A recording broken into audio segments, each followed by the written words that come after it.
Excellent. So I do have the chat open as well. So if anyone wants to say anything while I'm chatting, if I happen to share one of your sightings, please do pop it in the chat so that I know you're here, and then I'll come straight to you at the end to be like, right, tell us more, because I only know as much as you've actually put in the report.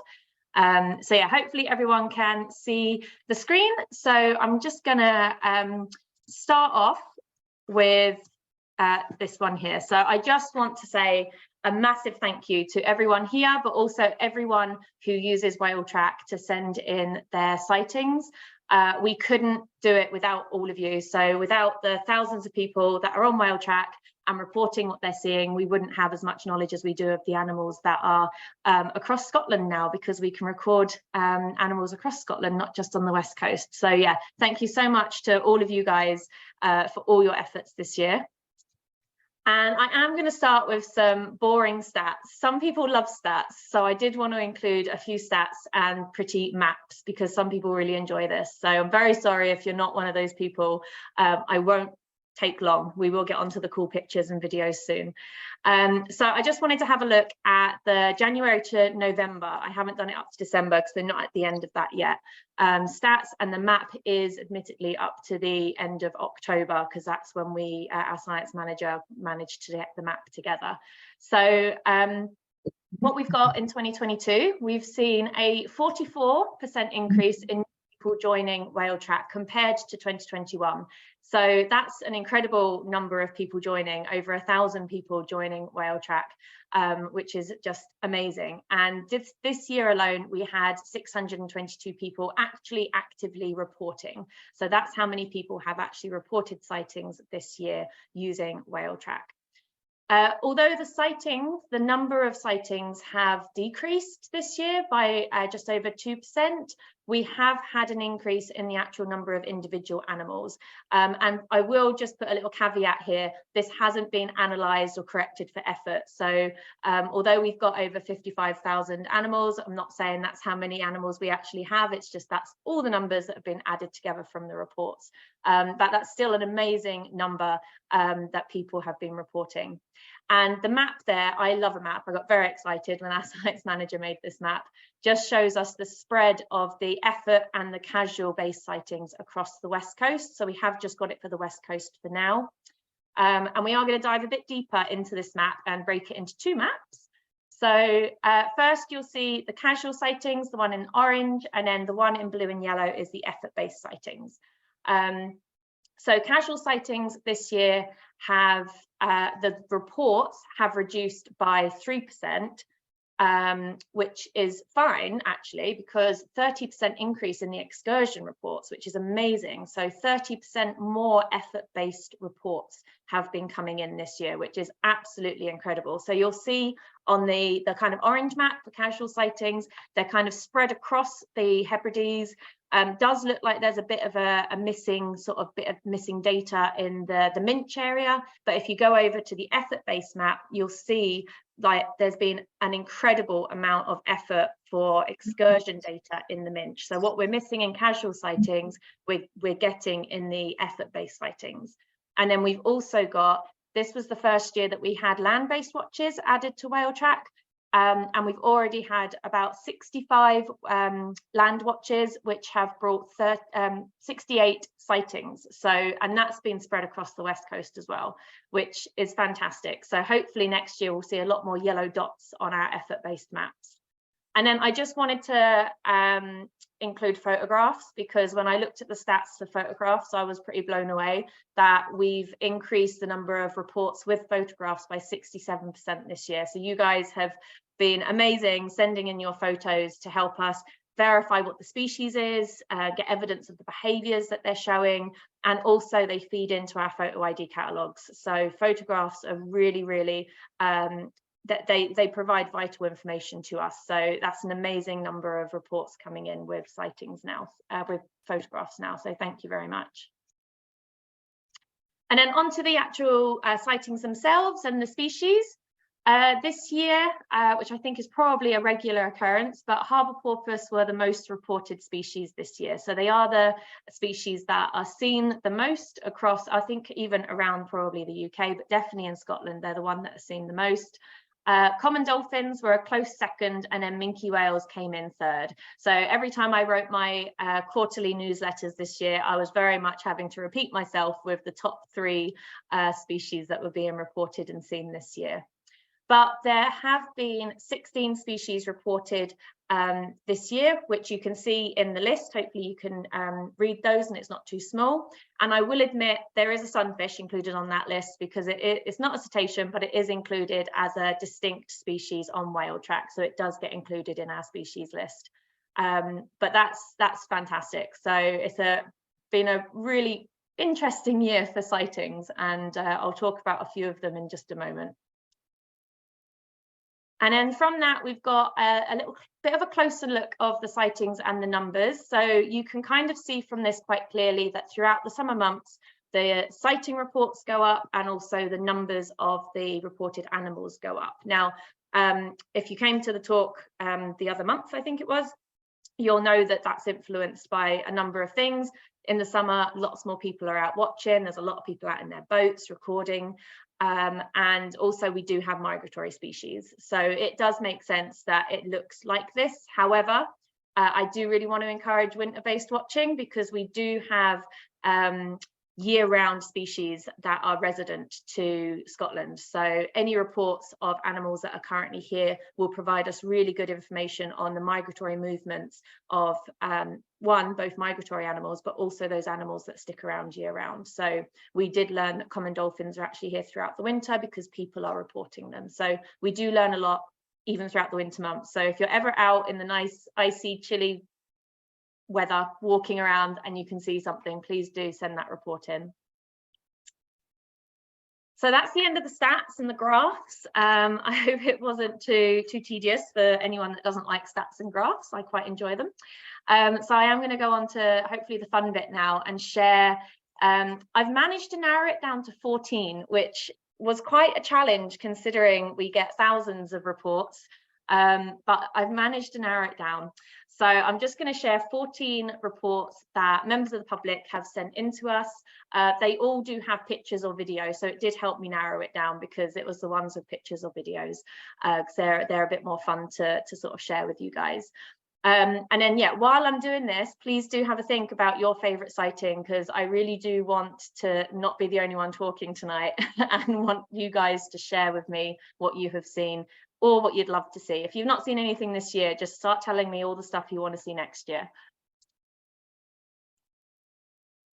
So the first one, I wanted to start kind of on quite an exciting one with killer whales. Everyone loves a killer whale, so I'm kind of gonna, I'll give a little spoiler. I'm starting with a killer whale and I'm gonna end with killer whales. So there's a little spoiler for you.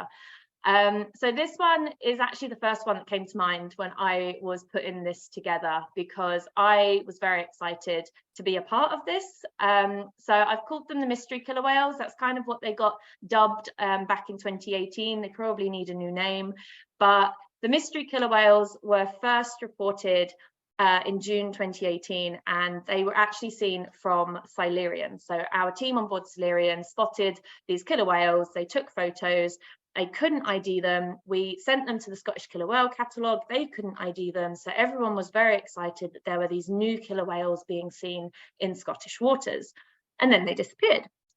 And then in 2021, they showed up again, but not in Scotland, in Norway. And a citizen scientist took a photo of them, sent the picture to Dr. Eve Jourdain from the Norwegian Killer Whale Catalogue. And she looked through the catalogue and didn't recognise them. So she then came to the Scottish Killer Whale Catalogue and managed to spot them in there because they'd been added in 2018. And that was the first match between Scotland and Norway of killer whales. So that was incredibly exciting. And then in 2022, they show up again. They hadn't been seen since July 2021, and they show up again in May, and they were seen around Skye by Sarah Frost. So I came in one morning, looked at my emails, had an email from Sarah Frost saying, I've seen these 8 killer whales. Do you know who they are? And I, of course, had only just started really. I had no idea who they were. So contacted the Scottish Killer Whale Catalogue, and we were all very excited to find out it was this mystery pob showing up again in our waters. So really exciting and absolutely fantastic that Sarah sent those pictures in, or else we wouldn't have had a clue that they were here again. So yeah, that was my first sort of highlight of the year, these mystery killer whales showing up again in our waters, and again they have not been seen since. So fingers crossed, someone will report them either here in Norway or wherever else they may go. So then moving on away from killer whales to pilot whales. This year we had reports of 2 separate groups of pilot whales. So this one's not as an exciting story. It has a little bit of a sad ending, but I will explain why I've included it as a highlight. So we had 2 kind of separate groups of pilot whales reported this year. They were both there was one that was reported off the Isle of Skye. So there was a pod of around 40 individuals around Skelpay in March. And then again off the Isle of Skye, there were 2 individuals reported in April around Loch Scavaig. Now, through the reports sent in, the videos, the images, especially this one that I'm showing, and also the behaviours that were reported, and then the fact that we also know that unfortunately this species are very much prone to mass strandings, everyone was on alert. So we reported them to the British Divers Marine Life Rescue. We advised the reporter to report that as well and keep, kind of keep the BDMLR up to date. So we kind of spent a couple of days to and fro in between ourselves, the reporters, and the British Divers Marine Life Rescue to keep an eye on these animals. Now, thankfully, the 40+ animals appeared to leave, so they were fine. They went to deeper waters, brilliant. Unfortunately, the pair in April, one of them was then found stranded in May. So we did, again, the people that found them, they contacted SMAS, the Scottish Marine Animal Stranding Scheme, so that they could obtain samples and do any necropsies they needed to do to try and find the cause of the death. Now, that is a sad story, but the reason I had this as a highlight was it was actually, again, it was one of the first times I kind of had to, in this job, communicate to several different organisations. There was communicating with the reporter, who was really good on the ball at sending in this sighting and contacting us, contact British Divers Marine Life Rescue to let them know that, there's something up, they should probably send somebody out. And then SMAS got involved as well. So it really highlighted that cross partnership working of citizen scientists and of different organisations all trying to make a difference. So may have been a sad ending, but it was definitely a highlight and one of the ones that I do remember from this year. This one doesn't actually have any cool animal pictures. It's got a screenshot and pictures of people hopefully seeing something really cool from a ferry.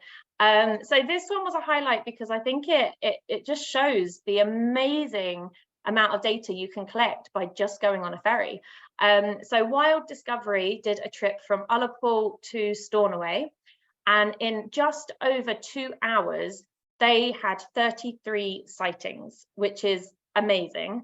And from that, they had 547 individual animals that they counted from 6 different species. So this is one of the busiest excursions I've seen this year. So I really wanted to include this because it's absolutely incredible. And I encourage everyone who is on a ferry to pop it onto excursion mode and to record everything that they can see from that ferry, because clearly you can see a fair bit if you're lucky.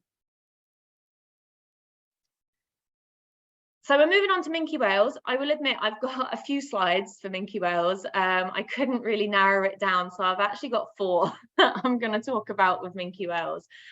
This is the first one. I came across this one actually just a few weeks ago, considering it was in July. I'm not always looking at the sightings that come in. I've got a really amazing team of verification volunteers now who go through and help verify the sightings. So I sometimes miss some of those really cool ones. So I had a little look through as I was putting this together and came across these really cool photos. So Lorna Stewart sent in this report back in July. So the photos is what really caught my eye, because this minke whale is, I believe she's on a ferry. Yes, Harris the Sky, I've put it on the screen. She's on a ferry, and this minke whale got really close to the ferry, and it looks like, now I've only got these screen grabs and there was no other information, but it looks like it's swimming alongside it, but also kind of torpedoing out of the water to keep up with the ferry, which is just so cool. You can actually see the whole head of the minke whale coming out of the water there, parallel to the boat. So yeah, that was just amazing, because if I was on that ferry, I probably would have been screaming my head off, telling everyone to come and see this amazing minke whale. So yeah, thank you very much to Lorna for sending that one in.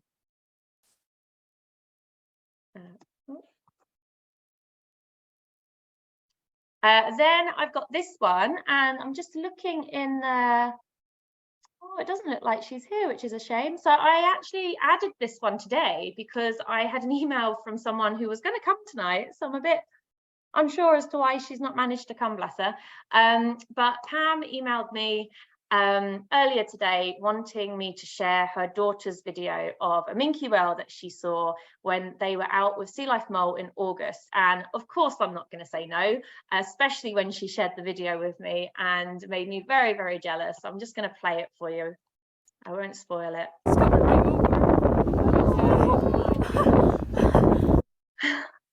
I'm just going to play that again because it's quite short, but it's amazing. And you can hear how excited her daughter Kira was in that video. So that was a minke whale breaching out of the water, and yeah, made me very jealous. I have never yet seen that. It's something I would love to see. So absolutely incredible. She managed to see that around Mole and get a video of it. So yeah, thank you very much, Pam and Kira, for sending that through to me today. And I'm sorry they're not here. Third one out of the four. We will move on from minkies in a minute. This one has more than just minkies in though, so you can forgive me for including it. So this, I'm going to play it as I talk because it's a nice length of video. So this is absolutely incredible. So this was sent in by a friend of mine, Sharon, who is on the screen, so she'll be able to tell us a bit more later. She caught this amazing footage of a feeding frenzy on a bait ball. So she was working on Sea Life Mole in June and managed to get the drone up. And I've watched this 3 times and I still get very distracted by it. And I'm just look at this minke whale coming. Absolutely incredible. So this is footage of common dolphins, minke whales and seabirds all feeding on a bait ball. Now, bait balls occur when fish as a defense tactic, swarm together into a compact ball shape, thinking it's going to help protect them, which it probably does protect a few of them. But whales in particular have come up with a good technique of being able to swallow a nice big mouthful by actually lunge feeding, and they take a nice big gulp. And actually, I think there's several minkies in there now. Oh, my goodness. So yeah, I'm just going to stop talking and let you enjoy it for a second.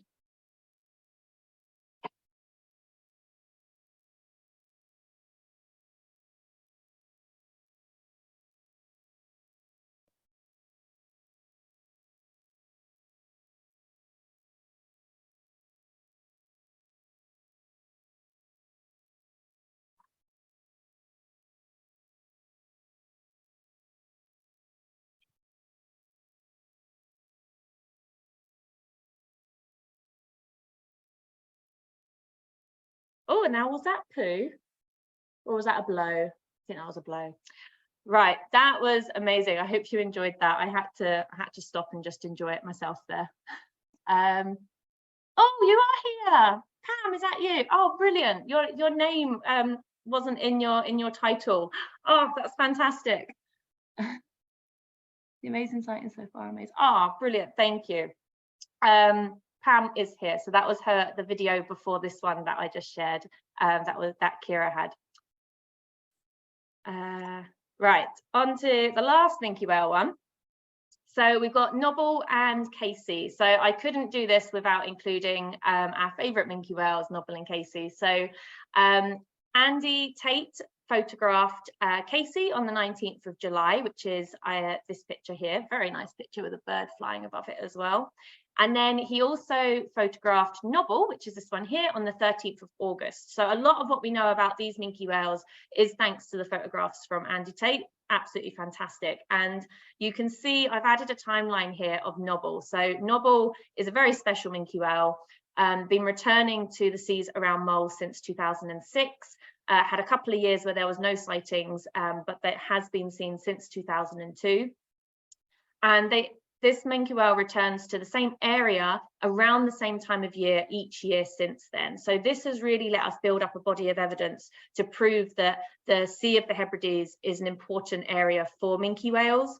So it's one, that's just amazing in itself to know, but two, we've been able to use this to provide evidence to governments that these areas need protecting. So there is now a marine protected area for the Sea of the Hebrides for minke whales, and Nobble has played a huge part, and so has Andy, in helping get that into place. So yeah, I had to include Nobble and Casey. I pretty much come sort of like June, July, August time, everyone in the office was like waiting for that sighting of Nobble and Casey, because it's always that time of year that they turn up, and I was kind of like, how do you know? And then they told me all about it, and I was like, that's so cool. So yeah, had to include these guys in this talk. So from minke whales on to humpback whales, we've had a good number of humpback whale sightings sent in this year.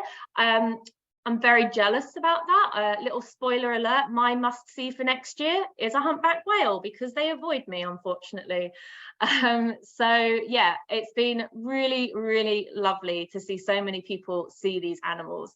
I could have talked about a couple of reports of the humpback whales, one of them being the 100th humpback whale that got added to the humpback whale catalogue. But we've written a blog about that. I've put it in the newsletter, so I'm not going to repeat that story again. If you want to hear about it, have a look at our blogs. So instead, I have included this one because it's a little bit, it pulls at the heartstrings a wee bit. So Jimmy is a friend of one of our colleagues, or a close friend of one of our colleagues. So Jimmy took a picture of a humpback whale that he'd come across several times this year. And he sent it into the catalogue, and they were very kind and let him name this humpback whale.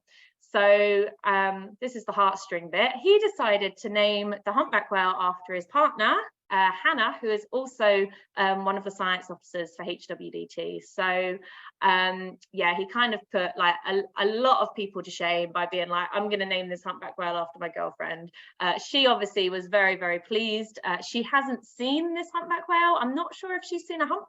I'd have to double check that with her, but she has a humpback whale out there named after her. So, you know, that's not too bad, is it?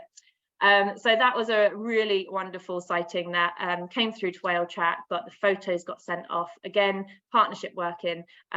Jimmy sent the photos off to the humpback whale catalogue and got to name this humpback. So yeah, have a little look at the catalogue. It's really cool to be able to see some of the individuals that have been added into it. So on to an unusual sighting, and that's why I've included it, because it is quite an unusual sighting. Northern bottlenose whales, they are not a regular animal that I would say we come across. They are a deep water species, so not usually seen that often close to shore or at the surface, really. So we did have a few reports this year of them, which was very interesting. We had a pair that were first reported on the 1st of August. So they were seen around the Isle of Raasay, and they were seen to be doing some breaching behaviour. There's photos on Whale Track of one breaching, but this one I love because it shows you that wonderful shape of the tail and the tail stock there. So a lot of people had some amazing sightings of these two.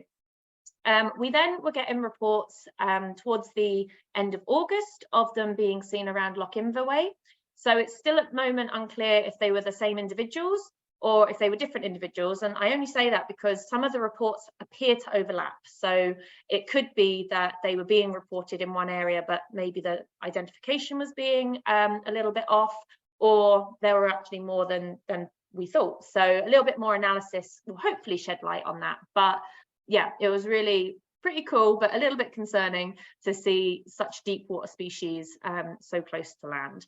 But as far as we're aware, they did make it out to deeper waters. They have not been found to have stranded, so that's good. So people just had a nice sighting this year of northern bottlenose whales.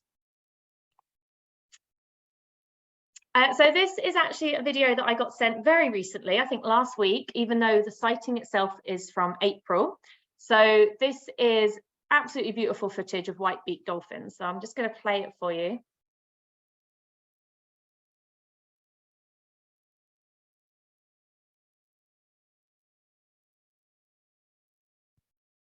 So it's quite a short video. I'll play it again while I talk about it. So this video was recorded by Darren McDonald. So he was working on board Enchanted Isle boat for Sea Harris, and this was off of St Kilda. So it's wonderful to see so many reports coming through from St Kilda, because for one thing, it's actually a really challenging spot to survey. We very rarely get to it on Solarian. So having people who are working on St Kilda and who are around that area sending reports in is fantastic. And having such a beautiful video of white-beaked dolphins just kind of adds to that special sighting. So yeah, beautiful, beautiful animals. Play it one more time.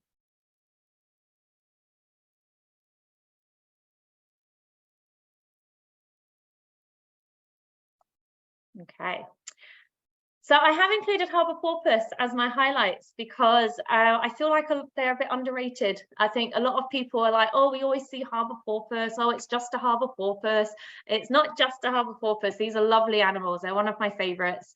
And yeah, there's been a few reports this year of some really interesting encounters of harbour porpoise. So I have included two as my highlights. So this one is from Graham McCurkey. So he had a harbour porpoise come quite close to him when he was out on his boat back in May. So here's one picture, and then a really clear picture of the harbour porpoise here, and you can see how close it's got to the boat. And then this was an interesting one because, again, it kind of like similar to the minke whale. It looks like it's kind of swimming alongside the boat, kind of propelling itself forward, potentially keep speed with the boat. It's a still picture, so you can only kind of guess what it's doing, but the behaviors that were recorded was that it was swimming with the boat. So very interesting behaviors by this harbour porpoise. Usually they're quite shy, so getting close to boats was quite an interesting report that I came across. And then we had another Graham, Graham Brown. He had really good footage, beautiful footage of harbour porpoise as well, which I'm just going to play for you, and hopefully you'll hear the sounds because you can actually hear them puffing.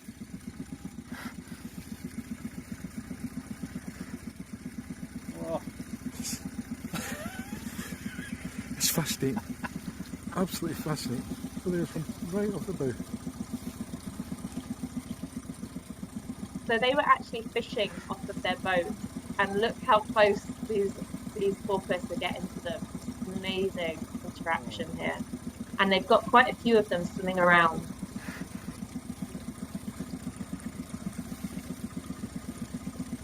And you can kind of tell why they've got the nickname of puffing pigs, because of that little that they do when they come to the surface.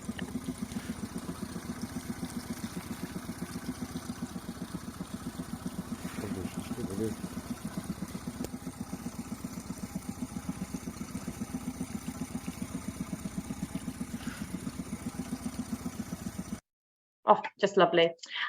So yeah, harbour porpoise are a wonderful species to see. So if you do see one, it's not just another porpoise, it's a lovely species. Normally quite shy, but clearly some of them must have been good food in the area. It must have been that. Then I've got another video here. This one is of bottlenose dolphins. So this is a beautiful video recorded by Michael Farrell back in March. So we actually featured Michael in our first newsletter. So you might recognize the story if you read the newsletter way back at the start of the year. So while it plays, I'm just going to read a little quote from the story Michael gave us of this encounter, because he can tell it obviously a lot better than me. So Michael says that we turned to watch and couldn't believe it, porpoising and leaping a large group of dolphins coming into the bay. For several minutes we watched them, and it seemed that there were 3 different pods. They seemed to be feeding and playing, twisting, turning, leaping, sometimes synchronized. There were babies and young as well as adults. In total, we thought around 30, but it was difficult to be sure. At one point, two leapt together and towards each other, framing the Anthony Gormley sculpture on the point in front of us like a love heart. It was beautiful and breathtaking as they passed by serenely, the soft whoosh of their breathing amplified by the condition. This was special and emotional gift.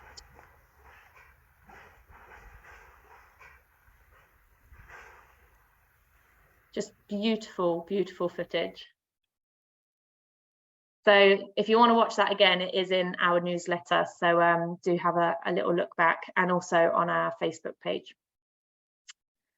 And finally, we're going to end with killer whales. I told you that would be the spoiler. So killer whales, of course, I've had to include John Cohen Aquarius. Everyone knew it was coming. I can't do a Sightings celebration without these guys. So it was actually an incredible year for sightings of this pair. So John Cohen Aquarius are part of the West Coast community, and they were seen a total of 33 days between February and October this year. So, and this is verified sightings with photographs so that we can be sure it was them. So that's an amazing number of days, and that doesn't include the days where they were probably seen, but we can't be 100% sure because there was no photographs. So the map just shows you, this isn't all the sightings, but it shows you the general areas that they were being seen with a few photos attached to them. So you can see they were around the Minch, they were seen over in the Outer Hebrides, around Skye, they were seen around Cole and Tyree, around Mull, and then they also took their trip to Ireland. So they were seen off Northern Ireland, and they were seen down Southern Ireland as well this year. So they've done a fair bit of traveling again this year. I don't know if you're aware, in 2021, they did a little bit of a explore of all of the UK, going to Ireland and even going down to England, and then coming back up to the West Coast. So they do look like they're exploring a fair bit. Then there is a little timeline here as well, just kind of outlines what they did. This is in the most recent blog that I wrote about these guys. So if you want to read that at your leisure, just have a look at our blog on our website, and you can see what the boys have been up to this year. So yeah, an incredible number of days that they've been reported, and in a good number of places as well. So I haven't narrowed it down to just one sighting. It was just amazing to see how many sightings were coming through this year of these guys. So that's my 14 of your sightings. I think that was 14, unless the one I added made it 15. So now I'm very, very quickly going to share with you a couple of my highlights of what I've seen this year. I do get, as I said earlier, a little bit jealous of some of the amazing things you guys see. So thankfully, I do manage to get out to the water and see some things for myself, which is quite nice. So I've only got 2 highlights this year. I haven't included any where I was on Silurian because I didn't report those on Whale Tracks. We don't use Whale Track on Silurian, we use a different database, so I haven't been able to include those ones, but I've included 2 that I definitely reported through Whale Track.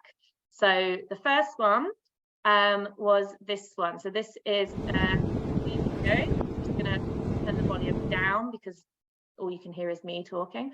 So this was actually quite a special sighting. It was the first time that I went out with Sea Life Mull since moving to Mull, and it started with a high because this wee young bottlenose dolphin came and checked out the boat. We had a very curious calf, and then there's the mother swimming around the boat and just sort of checking us out. Very curious about what's going on, and such a good sighting of a young dolphin and mother interacting. So I absolutely loved that. That's probably the best sighting I've had of a young bottlenose dolphin. So that was very, very special for me. I really, really enjoyed that trip. And then the second sighting, sorry, there's no picture of John Cohen Aquarius because they were like a speck. But I had my first sighting of John Cohen Aquarius this year.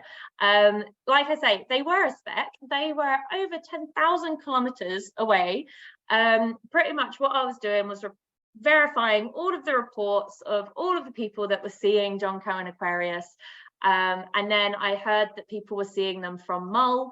And so we went up, lots of people had scopes out. They let us use the scopes, and all the way across the water towards the islands, we were able to see the little speck of their dorsal fin. So you could tell it was them.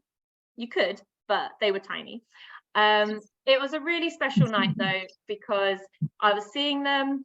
The sunset was stunning, and our youngest and newest whale watcher, Kenny, our 5-week-old kitten, who was in the camera just then, I saw Jonco and Aquarius. They're Kenny's very first sighting was of Jonco and Aquarius, so it made it even more special. And a lot of people are jealous that a 5-week-old kitten has seen them and they haven't. So it was a lovely night. So even if they're really far away, these animals can really hold a special place, I think, in your heart. So yeah, they were my 2 highlights this year. So must-sees for next year, that's my question to you guys. I've kind of already given the spoiler for what mine is, humpbacks, because they clearly avoid me every time I try and see them. They've moved away. So they're my must-see. So that's my question, one of my questions to you guys. Have a think about what your must-see is. And I just want to say before I finish, do keep an eye out for other whale chat talks that I'll be doing next year, but also our winter webinars will be starting in January. So we've got a really cool lineup of internal and external speakers coming along to talk to you. So please do keep an eye out for those and sign up to them, because they're going to be really interesting talks. You should have received a newsletter last week, I think it was. So we are sending out quarterly newsletters, and if you do want to be in one of the newsletters, I love to share your stories. People don't just want to hear from me, they want to hear from you guys. So if you want to share your story, if you want to share a sighting you've had in our newsletter, please do email me and we can feature you in the next newsletter, because we need lots of people to share all the cool things that they're seeing. So that is it. Everything from me. I'm going to hand it over to you guys, and hopefully you're going to talk to me about all the cool things you've seen this year and the things you want to see next year. So thank you very, very much for listening. I will stop recording and I'll stop sharing, and then we can all have a nice chat.